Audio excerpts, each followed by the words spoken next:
What's up, guys? This is the beginning of day 3. I just went to the store. It's 8:45 right now, 26 degrees. So we're gonna wait a little bit, let it warm up, and we're gonna head out. It's supposed to start raining around 12, but it ain't supposed to be nothing heavy, and it should move out real quick. But in this store, they had this rattle trap right here, and I thought I'd try it. It's a real bright orange and red. Maybe they'll hear it a little more than a crankbait, and we'll try that out. We're gonna fish that place I talked about in the outro of the last video first, and I guess I'll see y'all in the water.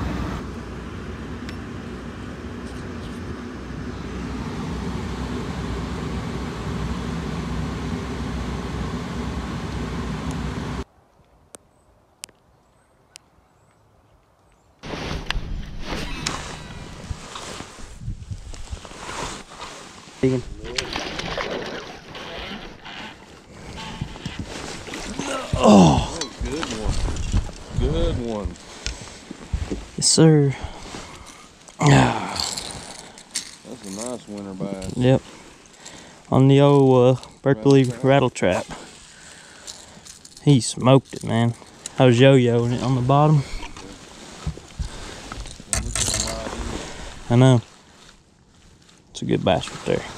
Alright, guys, I just caught this one on a Berkeley rattle trap. It's like a reddish orangish color, and I was just yo-yoing it on this like, I guess you could chunk rock, yeah, chunk rock, and he come up and smoked it. That's my first one of the day.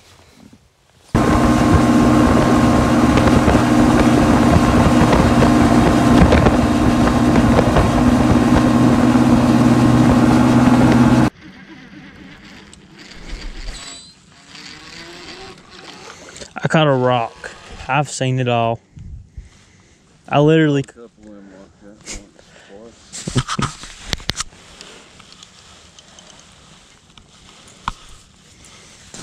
caught rocks, trees, limbs, snakes, turtles.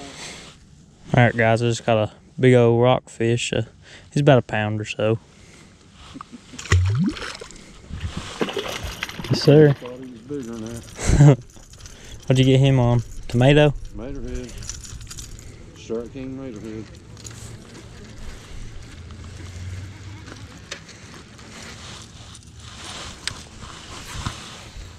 Don't throw it.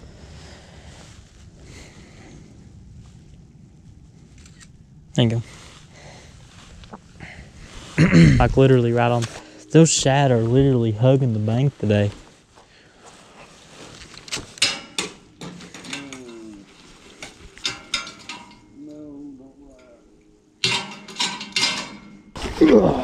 Here we go. I think I finally got a nice pattern, guys. Really ripping that crankbait. That's a pretty good one right there. I mean, they're really wanting this thing fast. That's a nice fish right there. He's pale. Got him on the chartreuse greenback bandit. I mean, that's a nice fish right there. That's a 2-pounder. Alrighty.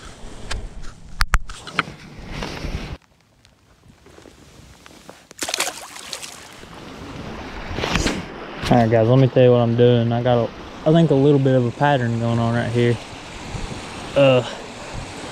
I'm getting as close as I can to this bank. And I know it's almost January, but I realized this morning, and I thought about it. I tied on instead of a croc, I just put on a bright color bandit in a 200 series because I don't want it diving too deep. And I lost one fish fishing. I've been fishing like 10 minutes right here, and I've caught one good one and lost one. And they're really wanting this thing fast. I mean, this is like ridiculous fast for this late, but I mean, that's how they're wanting it. But they're chasing shad up on these banks. As I've been fishing through the day, I realized the shad are literally almost on top of the bank. So I'm getting as close as I can, and really acting like a shad fleeing from a bass and trying to get a good reaction bite. We got the boat all loaded up and we're headed home. I ended up catching 2 more after we took a little break and came out on a crankbait, fishing it literally about 3 inches off the bank, but I'll get back with y'all when I get home. Hey, it's the end of this video, but I'm gonna explain to you all what the bite was and what all ended up happening for just a little recap of what we fished and how we ended up finding the pattern that we did find. It wasn't a great pattern. I mean, I don't think we figured them out all the way, but hopefully I can explain to you all some of this stuff and maybe it'll help some of you all. When I seen how muddy the water was, I knew it was going to be most likely a crankbait bite. But I started out throwing this DT6 right here, but they wasn't hitting it. I guess because it was too natural, maybe they couldn't see it. And DT6 has very light rattles. It does not have a lot of rattles for that fish to help find it, and it has a real tight wobble, so it ain't gonna put out as much as wobble as a bandit would. And Eddie started out with this. It is a tomato Strike King. I'm not sure which one it is, but they tore it up. He fished that the whole time, and that's what he caught every one of his fish on, was that tomato. I fished about every crankbait in this box right here. Every one. I didn't throw the super deep divers for deep cranking, but I mean, this right here, I ended up catching a pretty good one on this. It's a Chili Craw Strike King.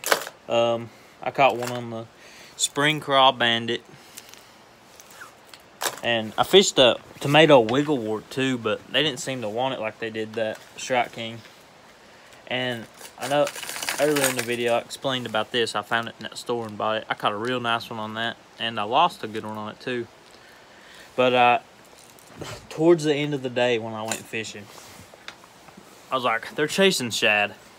So I switched to a chartreuse greenback bandit in the 200 series. It's a more shallow diver than one of these. Let's see here, 300 series right here, because I didn't want it diving like crazy deep. But I lost, let's see, 2 or 3 fish, but I need to put new treble hooks on it. You can see on this, one of the treble hooks is gone. I lost a big one. So let's see, yeah, right there, it's gone. I lost a big one on it because that treble hook broke.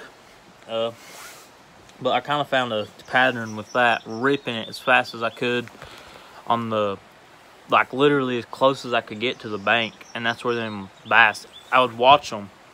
I'd pull it real fast and it'd float up, and I'd watch them bass come up and eat it. But that's the recap of all of what happened, and I hope y'all enjoyed this video. And don't forget to hit the like, subscribe, and put yourself in for that 100 subscriber giveaway. And I hope every one of y'all had a very Merry Christmas.